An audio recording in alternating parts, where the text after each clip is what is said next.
Jesus, we stand or we sit here this morning enjoying your loving presence, rejoicing in your love for us and your love for the world, rejoicing in that although we are unworthy, you consider us worthy through the death of Jesus on the cross, and our confession of our sin and confession of repentance and belief that Jesus took away our sins so that we can stand before you. And we stand here this morning living the truth of that you grace us with your presence. You bless us with your presence. You bless us with your word. You bless us with our experiences so that not only for our own sake, but for the sake of others who do not yet know you in the way that we do. So Father, I just pray that you will be with us this morning as we hear about blessing and a character in the Bible who is mightily blessed by you. I just pray, Lord, that you will help us to see how much you have blessed us, that we might be forever grateful and thankful, and day by day just acknowledge who you are in our lives and express to you our thanks and our praise and our worship. Forgive us, Father, for those times when we have withheld your blessing, for whatever reason, when we have not sought you and asked for your blessing. Help us, Father, to be more open to you and to your goodness and to your kindness, whatever state of life we're in. Bless us this morning, as indeed you do. Amen. Amen.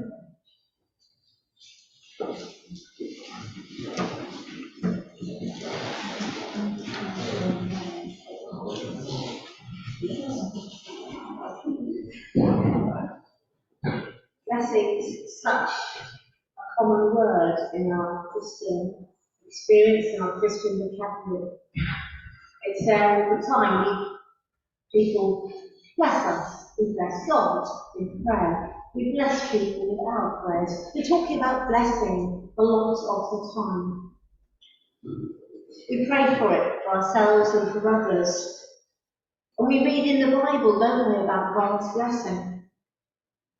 Actually, what are we talking about? What is this thing called blessing? We talk about it all the time, we think we experience it. What do you think? Is it things are going well and in the right direction?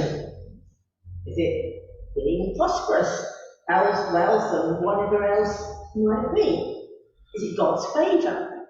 There's a bit of a hint in the Bible when God introduces the idea of God's blessing in the very first chapter, when he blessed all the animals that he created, and then he blessed humanity, and then he blessed the seventh day of rest.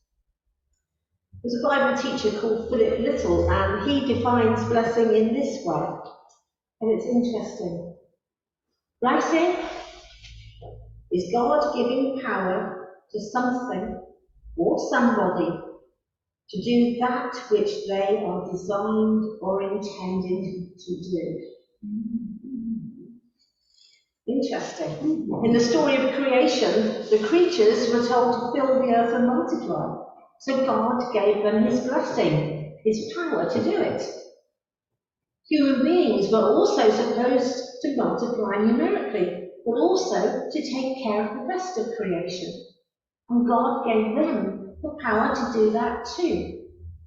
And finally, in that first part of the Bible, of Genesis, he blesses the Sabbath, the seventh day.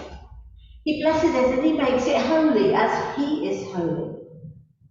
It was God's special day of rest, and it mirrored his coming to rest after the creative work of creation. So blessing is God granting the power to do what he wants us to do and what he intends us to do in the first place. So what about when we bless God? We say that all the time, well, we bless you, God, for this, we bless you for that. What are we doing? Well, we're simply recognising God as the only and the rightful source of all blessing. But what about when we bless others? When we bless others in the name of God, we are in effect praying that God would send his blessing to them. When we bless, we are asking God to bless someone to be successful in God's goodwill and intentions for them. He tells us what to do in his word, and his blessing is his given power to do it. And our blessing is not to be hoarded for ourselves. We should first of all acknowledge and bless God, who is the source of all blessing. And second, to remember to actually obey his commands as his power enables us, and to pass on his blessing to others. Because we've got a summer of stories, I was thinking about in the Bible all the stories about people who were blessed by God. And then when their blessing was used to bless others. And there are lots of instances around the work in the Bible, throughout the Bible, in fact, where God blesses people. And there's a bit of perhaps there's a bit of a blurring of the lines when God sends his power, is that his spirit, you know? There's blurring of the lines in terms, but actually it's still God's blessing. And the story of Hannah, the mother of Samuel, who was the last judge of Israel, came to mind. And I must say here that my initial thoughts about where the blessing lay, what the blessing was, changed as I studied and as I thought and as I reflected upon this story. You see, when I first thought about it, I thought, Samuel was the blessing. Hannah gave the blessing back to God when she gave Samuel to Eli's care. Samuel then grew up totally in the presence of God and became a huge blessing to the whole people of Israel. Sorted. Except actually, yes, that was a blessing. Absolutely, that was a blessing, but that wasn't really the first blessing in Hannah's story. And that's what we're going to focus on today, originally. And Carol, Leslie is going to come and bring us this reading from 1 Samuel, chapter 1, verses 4 to 18. And you must be aware that on what comes on the screen is missing a verse in the middle. I made a bit of a slip up. So if you just read what you've got and it will all be fine.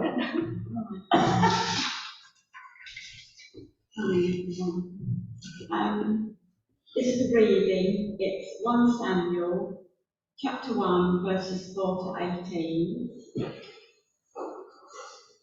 On the days Elkanah presented his sacrifice, he would give portions of the meat to Peninnah and each of her children. And though he loved Hannah, he would give her only one choice portion, because the Lord had given her no children.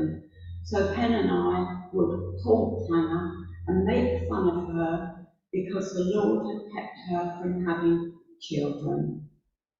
Year after year it was the same. Peninnah would taunt Hannah as they went into the tabernacle. Each time, Hannah would be reduced to tears and not even eat.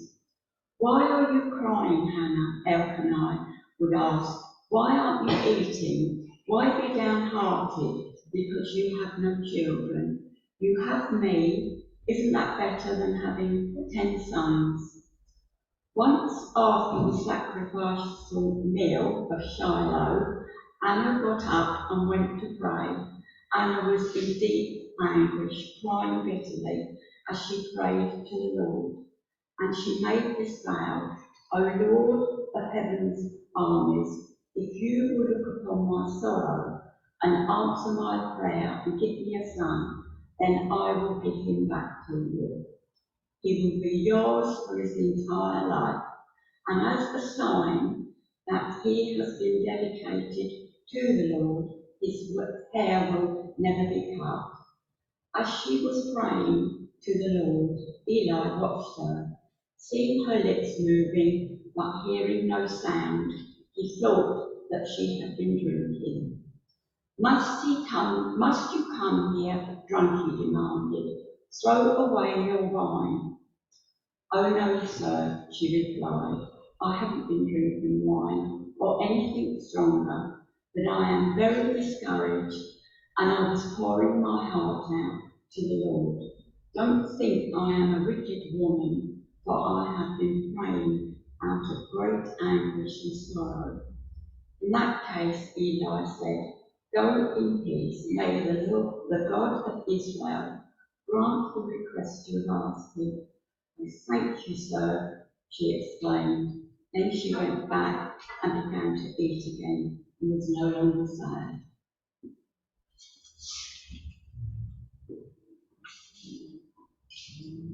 Thank you, Karen.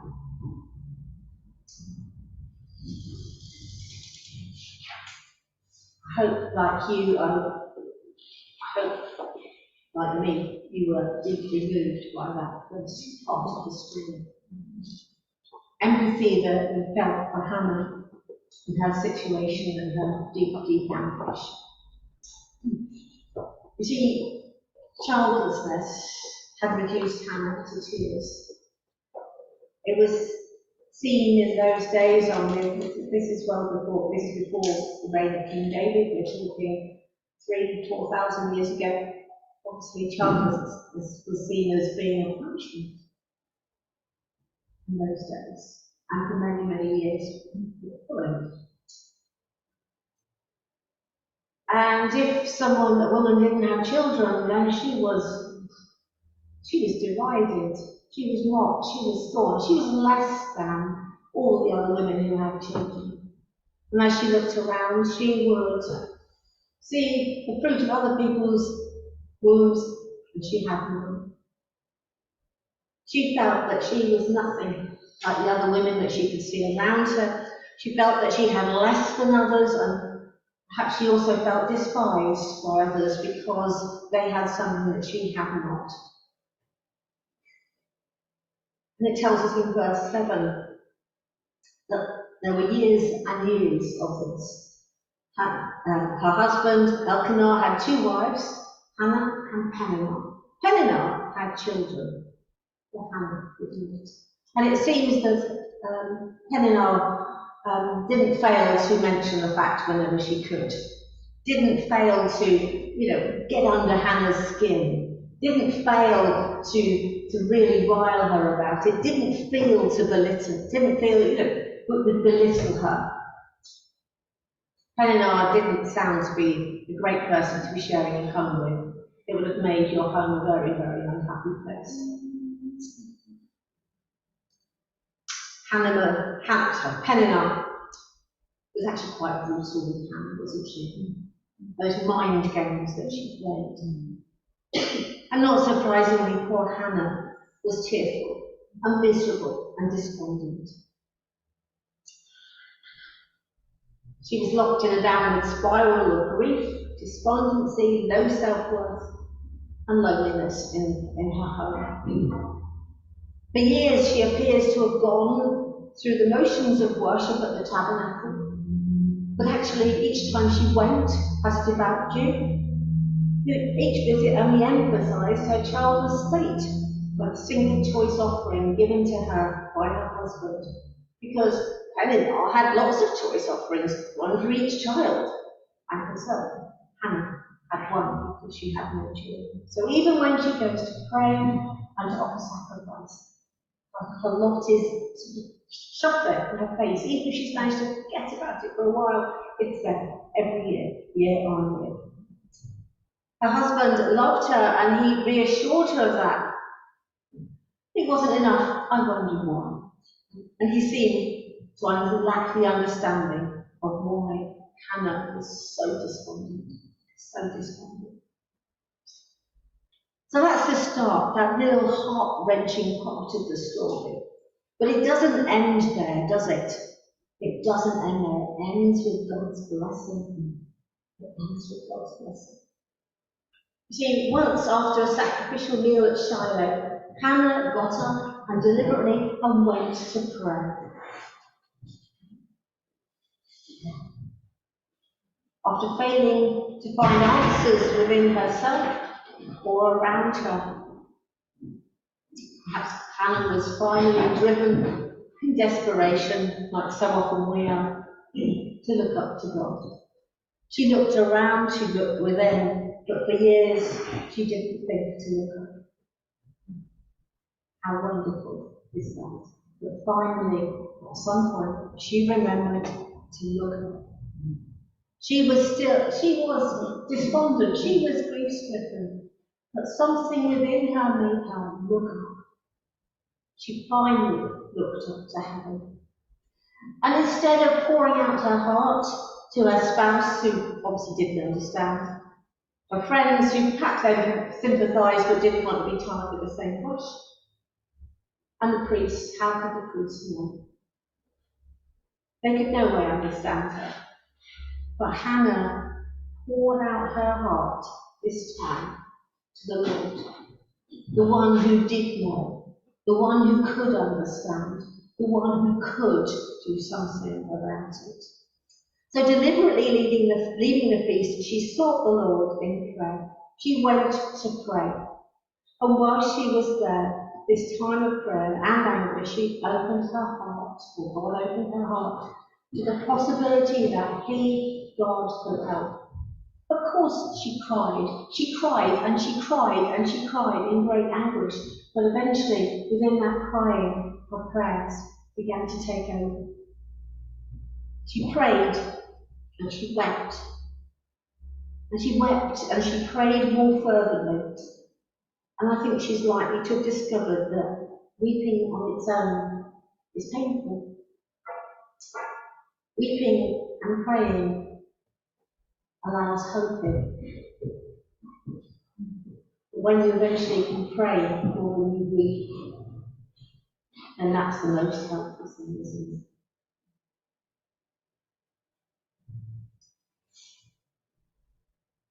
So God met with Hannah in the tabernacle. God met with Hannah and allowed her to place her burdens there and to leave them there. And Eli, that man who's not renowned for being the best judge, the best person, he wasn't a great parent either. His sons were really wayward. But having got it wrong the first time, he said, when Hannah explained why she'd been praying out of great anguish and sorrow, he said, in that case, go in peace. Go in God's peace. And then he added, because he still doesn't know, may the God of Israel grant the request you ask of him. Eli blessed Hannah with God's peace. And in doing that, he was asking God to give his power to Hannah to enable that peace to fill her. That blessing was really powerful. And we find out how powerful in that very last verse, verse 18. She said, thank you. And then she went back to the feast and began to eat again because she hadn't been eating because she was so sad. And she was no longer sad. That blessing of Eli affected Hannah profoundly because God used that blessing to pour out his peace upon her. Hannah didn't go home with a son, did she? She'd been praying for a son, but she didn't get one. She wasn't suddenly miraculously going home with a son. But she went home with a blessing, the possibility of a son. And her wish wasn't granted immediately. She went home with kind words ringing in her ears. But actually a lot had changed for Hannah, hadn't it? Importantly, it had changed with her and in her. Eli did not promise her a baby more than he could guarantee her happiness or understand her problem. But he did advise her to go in peace and to rest her burdens and leave them down in the temple before the altar and at the door. And Hannah took Eli's advice to heart. And the Lord answered her prayer by blessing her in a way she did not expect when she entered the tabernacle that day to pray. He blessed her with his peace, which gave her peace of mind. And she was able to make peace with herself and her state. And she was able to move on from that time, living in peace. After pouring her grief to the Lord and being blessed, she was able to cheer up. Which must be what everyone had told, oh, cheer up, you can just imagine it, can't you? She was able to cheer up. Somehow, God's peace covered and removed that, what she was feeling. She was able to walk out of the tabernacle, and she was able to move on. When she went home, her childless state continued. No doubt, Peninnah continued to make barbed comments for a while, until perhaps she began to realise that Hannah wasn't responding. That's typical, that would be typical of bullies, wouldn't it? When they don't get a response, they don't bother. Her husband would also have been relieved to see that something inside Hannah had shifted. And you can imagine that perhaps at home was an awful lot happier, and that her relationship with her husband was a lot less fraught. Anyway, Hannah's story does not end with God blessing her with his peace. As she turned her eyes outward and upward, away from her own feelings and situations, she was transformed, wasn't she, into the woman God had intended her to be all along. And this included, in time, the birth of a son, Samuel. And Hannah remembered her promise to God, and when Samuel was weaned, she took him into the temple and gave him into God's keeping there. She hadn't gone back to the temple in all that time until she weaned Samuel. So she went to Eli and said, at the end of chapter 1, "Sir, do you remember me?" Hannah asked.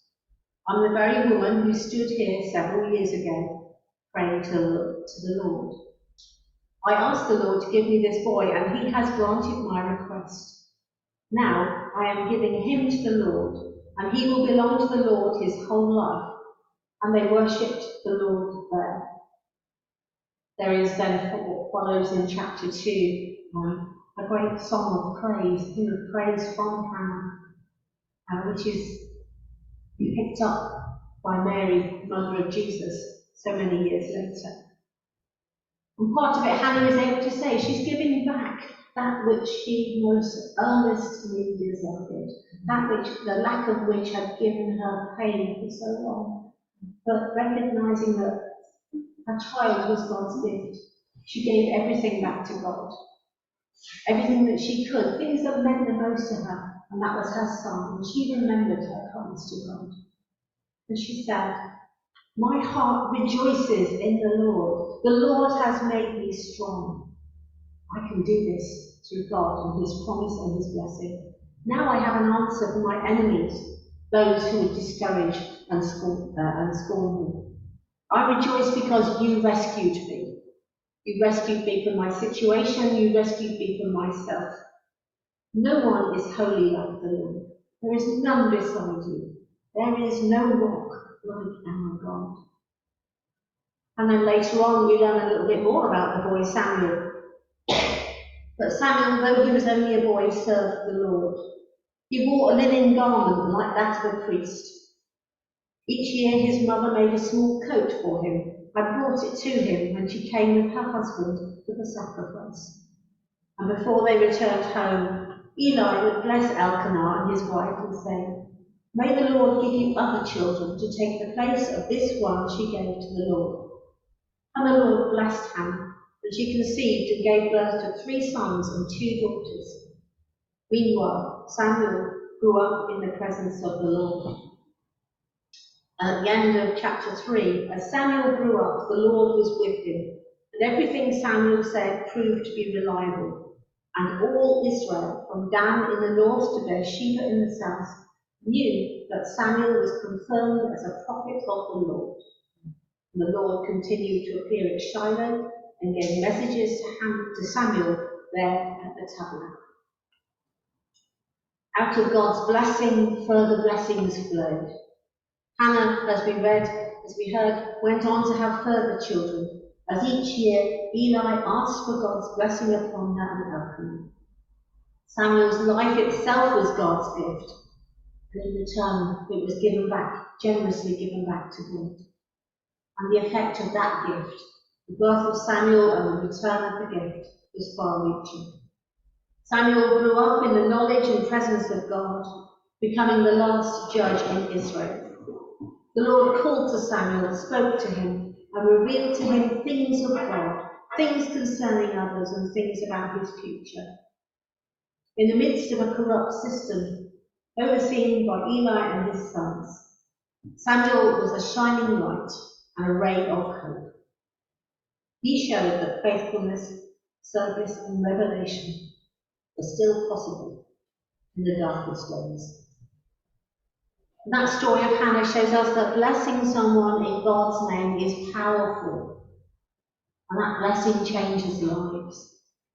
When we bless, we are asking God to bless someone to be successful in his good will and his intentions for them. We are calling upon God's power to enable them to be and to do all that God intends for them, to step into his promises and live in the knowledge and presence of God. Why would we not want to bless people? Why would we not want to be blessed by God? And that's the potential that we are unlocking in his name.